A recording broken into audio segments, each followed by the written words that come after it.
Good morning বন্ধুরা, কেমন আছো তোমরা? নিশ্চয়ই ভালো আছো, আমিও খুব ভালো আছি।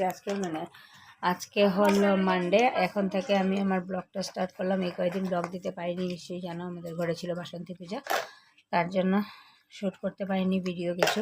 আর যেগুলো শ্যুট করি সেগুলো সব এত ঢাকের আওয়াজ যে কপিরাইট চলে আসবে, তার জন্য এগুলো আর পোস্ট করিনি।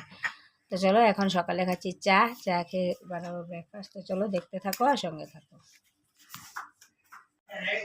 তো এখন খাচ্ছি রুটি, গুড় আর চা। আর এখানে ওরা খাচ্ছে ডালের বড়া আর ভাত। তো চলো ব্রেকফাস্ট করে নিই, তারপরে দুপুরে কি রান্না করছি নিশ্চয়ই তোমাদের সাথে শেয়ার করবো। তো চলো দেখতে থাকো আর সঙ্গে থাকো।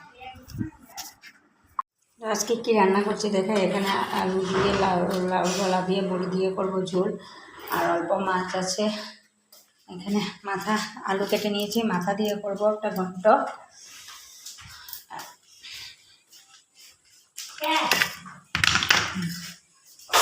যে অল্প মাছ আছে, মাছ দিয়ে করবো একটু চাটনি আর মাথা দিয়ে ঘন্ট।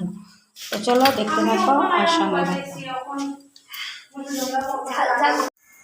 তো এখন সন্ধ্যার চা খাচ্ছি, বসে বসে চা আর পাঁপড় ভাজা আর চা। তো চলো আজকে ব্লগটাকে এখানে শেষ করছি। এতদিন বাসন্তী পূজা ছিল, শরীরে আর দিচ্ছে না, এখন যতটুকু পারবো তোমাদের সাথে শেয়ার করবো। তো চলো আজকের ব্লগটাকে এখানে শেষ করছি। যদি কিছু ভালো লেগে থাকে তাহলে লাইক করবে, কমেন্ট করবে, শেয়ার অ্যান্ড সাবস্ক্রাইব অবশ্যই করবে। অনেক নতুন ফ্রেন্ড আমার ইউটিউব চ্যানেলে আমার ব্লগ দেখছো, তার জন্য ওদেরকে অনেক অনেক অনেক অনেক ধন্যবাদ। তারপরে তো tata, bye bye, take care and good night.